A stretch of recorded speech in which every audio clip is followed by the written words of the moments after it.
Assalamualaikum warahmatullahi wabarakatuh. Halo Sobat Filsuf, saat ini kita sedang ada di Afi Vibecast atau podcastnya HMPS Afi. Afi Vibecast merupakan program podcast yang diinisiasi oleh HMPS Akidah dan Filsafat Islam UIN Raden Mas Said Surakarta sebagai wadah untuk pengenalan, pengembangan, promosi program studi Akidah dan Filsafat Islam UIN Raden Mas Said Surakarta. Nah, nantinya Afi Vibecast ini juga akan difungsikan sebagai sarana untuk mendiskusikan isu-isu terkini yang relevan dengan kajian filsafat dan akidah, serta menjembatani mahasiswa dan masyarakat dalam memahami berbagai pemikiran filosofis dan teologis. Nah, di episode Afi Vibecast yang pertama ini, kita akan banyak berbicara terkait Afi secara general. Kita akan mengenal Afi secara lebih dalam nih. Tapi tenang aja, di Afi Vibecast kali ini aku, Inai, sebagai moderator tidak sendirian loh. Aku akan ditemani oleh siapa ya? Telah bergabung bersama kita Ketua Umum Himpunan Mahasiswa Program Studi Akidah dan Filsafat Islam periode 2024. Halo Tum Siti. Hai Mbak Inai. Apa kabar? Alhamdulillah ana bil khair. Alhamdulillah. Nah, Tum Siti, kayaknya kita butuh perkenalan dulu deh. Kayaknya orang-orang belum banyak mengenal, tapi kayaknya terkenal sih ya. Enggak juga sih. Oke. Halo teman-teman atau juga terkhususkan Sobat Filsuf ya. Perkenalkan, nama saya Siti Rahmatul Azizah. Di sini saya akan menemani teman-teman untuk ngobrol sedikit nih tentang Afi UIN Raden Mas Said Surakarta. Nah, Tum Siti, selain menjadi ketua umum nih, kesibukan Tum Siti sekarang apa nih? Kalau ditanya soal kesibukan ya, selain menjadi mahasiswa dan aktivis organisasi, ya aktivis. Keren sekali. Selain jadi organisatoris, saya juga mengabdi pada diri saya sendiri, yaitu dengan cara bekerja. Karena kalau organisasi itu kan cara kita berkhidmah terhadap sosial ya. Saya juga gak mau kalah, saya juga mau berkhidmah pada diri saya sendiri juga gitu. Keren sekali ya, jadi balance ya Tum Siti antara kegiatan di kampus dan juga di luar kampus gitu ya. Nah, Tum Siti, ini aku punya pertanyaan yang mungkin akan banyak banget ditanyakan oleh orang-orang yang pertama kali mendengar kata akidah dan filsafat Islam gitu. Pertanyaan ini mungkin muncul juga di benak kita semua yang menonton dan mendengarkan ini. Kenapa sih Tum harus Afi? Boleh cerita sedikit, kenapa dulu aku milih Afi? Karena memang aku punya ustadz yang dulunya itu masuk Afi di UIN sini, jadi aku tertariknya itu dari situ. Tapi kalau melihat biografi dan juga sisi keuswatun hasanan ustadzku ini tadi sangat patut untuk dicontoh. Akhirnya aku tertarik masuk Afi gitu. Tapi berdasarkan menurutku kesimpulan kenapa harus Afi itu merupakan program studi yang memang tidak banyak orang itu minat. Tapi di Afi sendiri kita akan mengarungi banyak cakrawala. Karena filsafat seperti kita tahu ya, the mother of knowledge, bahwasannya semua keilmuan itu lahir karena filsafat. Jadi menurutku kita belajar filsafat akan mengarungi segalanya, mengarungi seluruh keilmuan yang ada di dunia ini. Waduh, jawaban yang cukup filosofis ya, sangat-sangat mencerminkan anak-anak filsafat nih. Nah, Tum Siti tadi kan sempat menyebutkan kalau Tum Siti itu sudah ada di semester 7 ya, sudah di penghujung sekali gitu ya kan. Nah, setelah melewati 7 semester ini nih Tum, apa sih yang menarik dari Prodi Afi ini? Kalau tadi kan Tum Siti menjelaskan latar belakang sebelum masuk Afinya ya, sebelum kecemplung lah di Afi gitu. Nah, kalau udah kecemplung nih selama 7 semester, apa sih ternyata yang menarik dari Prodi Afinya? Kalau ditanya apa yang menarik di Afi ya, terus kan di Afi UIN Surakarta sendiri, selain Afi Surakarta itu, UIN Surakarta sendiri itu memiliki letak yang strategis, dekat dengan Boyolali, dekat dengan Surakarta, dekat dengan Sukoharjo, dekat juga dengan Karanganyar. Selain geografi yang strategis, menjurus ke program studi Afi di UIN itu banyak sekali yang menarik. Selain dosennya yang asik dan dosen Afi itu banyak pengalamannya ya. Ada dosen yang mantan rektor, ada dosen yang mantan ketua jurusan, dan mantan dekan pun ada. Pokoknya nanti kita mengarungi AFI UIN Surakarta kalau dilihat dari segi dosennya itu sangat menarik, dan juga perlu kita ketahui bahwasanya AFI Surakarta itu punya nilai plus tersendiri dari berbeda dengan AFI UIN lainnya. Kalau kita lihat AFI UIN lainnya, dan kalau program filsafat di PTN ya seperti di UGM itu menjurus ke filsafat baratnya, dan hanya filsafat barat dan filsafat Islam. Tapi kalau kita menjurus ke AFI UIN Surakarta itu nilai plusnya kita akan belajar tentang filsafat Nusantara, apalagi filsafat Jawa.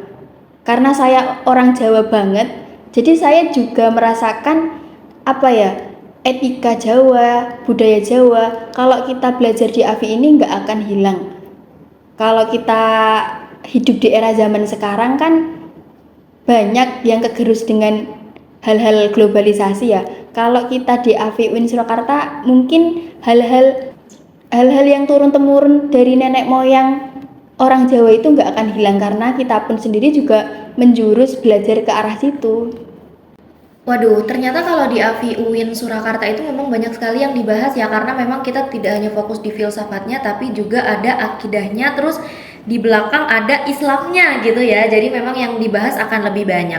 Nah, karena kita akidah dan filsafat Islam nih tuh, mungkin ada beberapa orang yang agak sedikit sanksi gitu ya, bisa mendapatkan pekerjaan yang layak gitu, karena apalagi kan mereka lulusan UIN gitu kan agak sedikit mungkin merasa terdiskriminasi atau yang lainnya. Tapi memang apakah prospek kerja di AFI ini memang cukup luas atau memang hanya akan berkutat di misalnya di bagian keislaman aja nih Tung? Kalau ditanya tentang prospek kerja, hal ini tuh sangat banyak sekali di pertanyaan masyarakat ya. Apa sih? Mau jadi apa sih kalau lulusan AFI itu? Perlu kita ketahui bahwasannya kalau kita lulus AFI nanti kita dapat gelar sarjana agama SAG gitu. Nah, untuk prospek kerjanya sendiri di AFI itu banyak banget yang akan kita pilih untuk menjadi pekerja. Salah satunya sebagai peneliti, karena kita bidang filsafat ya, melatih nalar kritis. Berarti untuk peneliti kita masih oke dong. Terus yang kedua, kita bisa jadi pendidik akidah akhlak. Basic kita itu kan filsafat Islam, akidah dan filsafat Islam. Kita bisa masuk menjadi pendidik akidah akhlak kalau kita masuk jadi gurunya di madrasah di bawah Kemenak. Mungkin juga kita bisa jadi guru di bawah Kemendikbud, semisal kita di sekolah negeri, kita juga bisa jadi guru agama di sekolah tersebut juga. Dan selanjutnya ada lagi sebagai penyuluh agama. Penyuluh agama itu kan biasanya di KUA ya.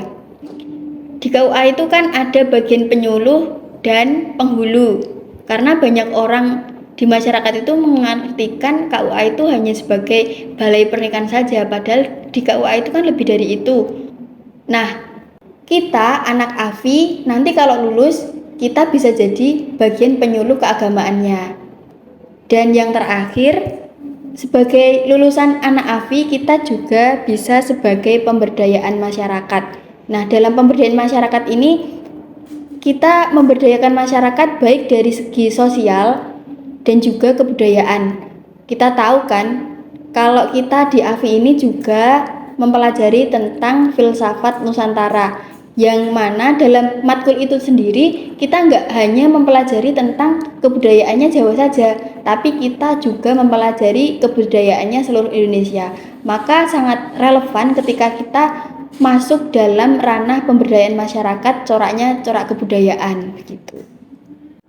Waduh, ternyata prospek kerjanya cukup banyak ya, dan kita bisa pergi kemana saja ya kan, karena memang dasarnya filsafat itu kan mother of knowledge gitu ya. Jadi apapun ilmu pengetahuannya selama kita menjadi anak filsafat kayaknya kita bisa masuk ya jadi apa aja. Jadi sebetulnya memang prospek kerja yang tadi disebutkan menjadi beberapa di antara ya yang bisa kita masuk ke sana nanti. Jadi tenang saja ya sobat-sobat filsuf dimanapun kalian berada, karena prospek kerja dari anak-anak filsafat ini sangat banyak sekali. Kalian bisa jadi apapun dan dimanapun kalian berada gitu. Yang penting kalian bisa beradaptasi dengan cepat. Oke ya, mungkin di episode yang sekarang ini cukup kita membahas terkait AFI secara general. Mungkin nanti di episode-episode selanjutnya kita akan mengulik lebih dalam lagi, mungkin yang lebih berbau kefilsafatan ya, bareng sama siapa aja nih nanti yang akan kita undang. Stay tune aja. Mungkin di akhir ya Tum Siti, aku mau minta Tum Siti untuk memberikan closing statement lah yang bisa membangun apa ya, semangat gitu anak-anak, sobat-sobat filsuf di luaran sana gitu. Siapa tahu mau masuk AFI tahun ini atau tahun depan, tahun-tahun kapan lah gitu ya. Closing statement dari saya nggak usah panjang-panjang ya. Untuk sobat filsuf yang sudah terlanjur masuk AFI, nggak ada pilihan yang salah. Pokoknya nikmatin aja, jalanin aja prosesnya. Dan pokoknya kalau kalian telusuri di AFI sendiri, pokoknya asik deh. Nggak ada pilihan yang salah. Kalau kalian masih bingung prospek kerjanya, sudah dijelaskan di awal tadi ya. Terus untuk teman-teman yang belum join di AFI atau yang berkeinginan join di AFI, bulatkan niat kalian. Pokoknya siap-siap aja kejutan di AFI. Pokoknya intinya ya semangat terus. Oke, jadi seperti itu ya Sobat Filsuf. Kalau Sobat Filsuf masih kepo nih sama keilmuan akidah dan filsafat Islam, atau kepo sama kegiatan-kegiatan anak-anak di Prodi AFI, Sobat Filsuf bisa langsung kepoin Instagramnya HMPS AFI di @HMPSAFI_RMSSKA.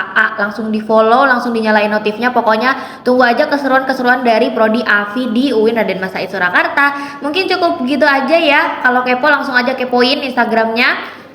Dan sampai bertemu di Afi Vibecast episode-episode selanjutnya yang akan membahas lebih jauh terkait filsafat Islam. See you, bye-bye. Wassalamualaikum warahmatullahi wabarakatuh.